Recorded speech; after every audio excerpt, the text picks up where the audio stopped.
नमस्कार, सुप्रभात। स्वागत आप सभी का आज के इस प्यारी सी सुबह में सबरंग कार्यक्रम में। मित्रों, कहते हैं जीवन में 3 मंत्र हमेशा याद रखें। कभी भी जब आप आनंदित हों तो किसी को वचन ना दें।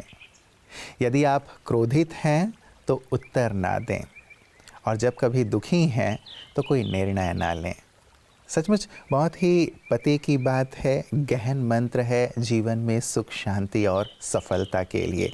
क्योंकि देखा गया है कि जब कभी भाई हम आनंद में कोई वचन दे देते हैं तो उस वचन के साथ बंद करके बातें ऊपर नीचे होने लगती हैं, और गुस्से में तो यदि हमने उत्तर दे दिया तब तो फिर संबंध बिल्कुल बिगड़ ही जाते हैं। और जब मन की स्थिति अच्छी नहीं रहती, दुखमय स्थिति होती है, तब हम कोई निर्णय लेते हैं तो ये भी देखा जाता है कि वो निर्णय सटीक नहीं होता, और उस निर्णय के कारण हम और भी ज़्यादा उलझ जाते हैं। इसीलिए बहुत अच्छी बात है कि मन को शांत, संतुलित रखते हुए हम कोई भी जीवन का निर्णय लें, संबंधों में उत्तर प्रत्युत्तर दें, या फिर अपने साथ जो भी रहते हैं उन सबको आनंदित अवस्था में उन्हें भी आनंदित करें, लेकिन किसी वचन में अपने आप को ना बांध लें। तो बहुत ही सुंदर बात है मित्रों, जीवन को आनंदित करने के लिए, आगे बढ़ाने के लिए। तो आइए इन तीनों मंत्रों को जीवन में शामिल करने के संकल्प के साथ चलते हैं अपने आज के सुवाक्य की ओर। ओम शांति। दूसरों को सुनाने के लिए अपनी आवाज को ऊंचा न करें, लेकिन अपने व्यक्तित्व को इतना ऊंचा बनाएं कि दूसरे लोग आपको सुनने का इंतजार करें।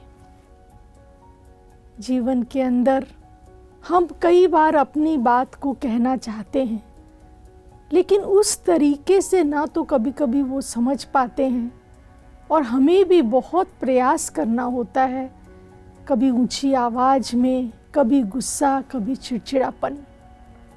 लेकिन अगर हम अपने व्यक्तित्व को इतना महान बना ले, व्यक्तित्व को ऊंचा बनाने की जो बात है उसका मतलब ये है कि उसमें जीवन मूल्यों को शामिल कर ले, चाहे वो मधुरता है, धैर्यता है, या आपसी कम्युनिकेशन में रिस्पेक्ट को ले ले, तो शायद हमें इतनी मेहनत न करनी होगी।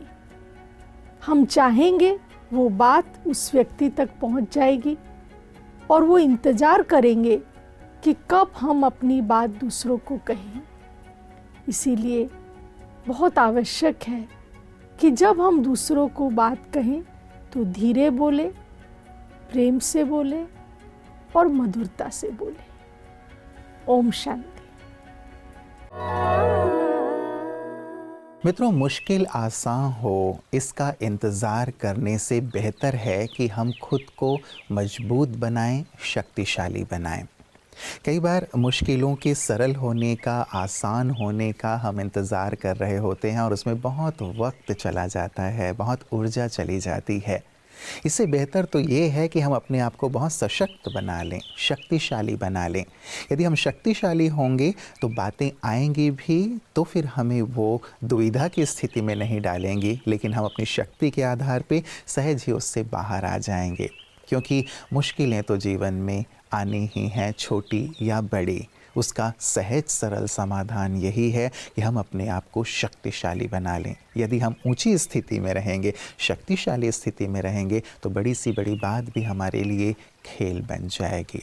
तो मित्रों, अपने आप को सशक्त बनाते चलें, शक्तिशाली बनाते चलें हर प्रकार से, ताकि जीवन आसान हो जाए। आइए जीवन को आसान बनाते हुए चलते हैं अपने अगले सेगमेंट की ओर। ओम शांति। भाई और बहनों, आपको पता है कि मेडिटेशन सिर्फ मन की शांति के लिए ही नहीं, लेकिन तन को स्वस्थ रखने के लिए, तंदुरुस्त रखने के लिए भी अत्यंत प्रभावशाली है। मेडिटेशन से तनाव तो कम ज़रूर होता है, क्योंकि जो स्ट्रेस हार्मोन है कॉर्टिसोल, वो कम रिलीज़ होता है, तो इससे हमारे मन को शांति मिलती है। लेकिन जब स्ट्रेस हार्मोन कॉर्टिसोल कम रिलीज़ होता है तो ये हमारे रक्तचाप को भी नियंत्रित करने में मदद करता है।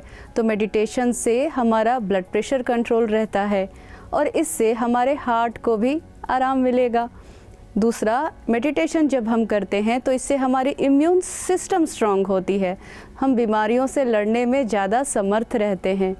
मेडिटेशन से आपको पता है कि बहुत सारी ऐसी बीमारियां, स्पेशली अगर आप क्रॉनिक पेन से ग्रसित हैं, कोई भी ऐसी बीमारी जैसे कि क्रॉनिक ऑस्टियोआर्थराइटिस आपको है, जो घुटने की दर्द से आप परेशान हैं, या किसी भी प्रकार का दर्द आपको रह रह करके होते रहता है, तो आप मेडिटेशन स्टार्ट करें। मेडिटेशन से शरीर में वो हार्मोन रिलीज़ होते हैं जो कि प्राकृतिक रूप से दर्द निवारक हैं, जैसे कि एंडोर्फिन। मेडिटेशन जब हम करते हैं तो इससे हमारा ब्लड शुगर भी कंट्रोल रहता है, क्योंकि आपको बताया ना कि स्ट्रेस हार्मोन कॉर्टिसोल कम रिलीज़ होता है, क्योंकि स्ट्रेस हार्मोन की वजह से ब्लड शुगर भी बढ़ता है। मेडिटेशन करने से हमारी बढ़ती उम्र को भी हम नियंत्रित कर सकते हैं। जी हाँ, आप ज़्यादा समय के लिए यदि यूथफुल रहना चाहते हैं तो मेडिटेशन को दिनचर्या में शामिल करें, क्योंकि मेडिटेशन से ये शोध हुआ है कि टेलोमियर लेंथ, जो कि प्रोटेक्टिव कवर होता है क्रोमोसोम का, वो लेंथन होता है और इससे आपकी उम्र, बढ़ती उम्र की गति जो है वो ज़रूर धीमी होती जाती है। तो मेडिटेशन को सिर्फ मन की शांति के लिए नहीं, हमारे तन पर भी इसका बहुत सकारात्मक प्रभाव है। तो रोज़ एक समय निर्धारित करें, मेडिटेशन को लाइफस्टाइल में ऐड करें। आप हमेशा तन से भी स्वस्थ रहें और मन से शांत और खुशहाल रहें। राजयोग मेडिटेशन करें, तन और मन से स्वस्थ रहें। ओम शांति। शुक्रिया। मित्रों, कहीं बहुत ही प्यारी सी लाइन लिखी थी कि ऐसा मत सोचो कि उम्र के साथ साथ हम ओल्ड हो गए, लेकिन ये सोचो कि हम उम्र के साथ साथ तप तप कर रियल गोल्ड हो गए। सचमुच जैसे जैसे उम्र बढ़ती चली जाती है, हमारे अनुभवों की जो खानियाँ हैं वो भरती चली जाती हैं, हम अनुभवी होते चले जाते हैं। और ये अनुभव सबसे बड़ी संपदा है, जिस संपदा के आधार पे हम जीवन में सफलता की सीढ़ियाँ चढ़ते चले जाते हैं। न केवल अपने अनुभव, लेकिन औरों के अनुभव भी हमें जीवन में आगे बढ़ने में मदद करते हैं, जीवन को सफल करने में मदद करते हैं। और यही कारण है कि विशिष्ट की बातें विशेष में ऐसे ही अनुभवियों को हम आमंत्रित करते हैं। आइए देखें आज के अपने खास मेहमान के सुंदर अनुभव। तो सर, सबसे पहले हम कारगिल युद्ध की बात करते हैं, जहाँ पर आपने इतना अहम भूमिका निभाई है। आपको क्या मोटिवेट किया उस टाइम पर, जब आपने जिस तरीके के रोल आपने प्ले किया वहाँ पर, जो ऑपरेशंस आपने किए, तो क्या चैलेंजेस आए और आपकी क्या माइंडसेट था उस टाइम पर? कारगिल जैसे आपको पता है मई 1999 में हुआ था जी।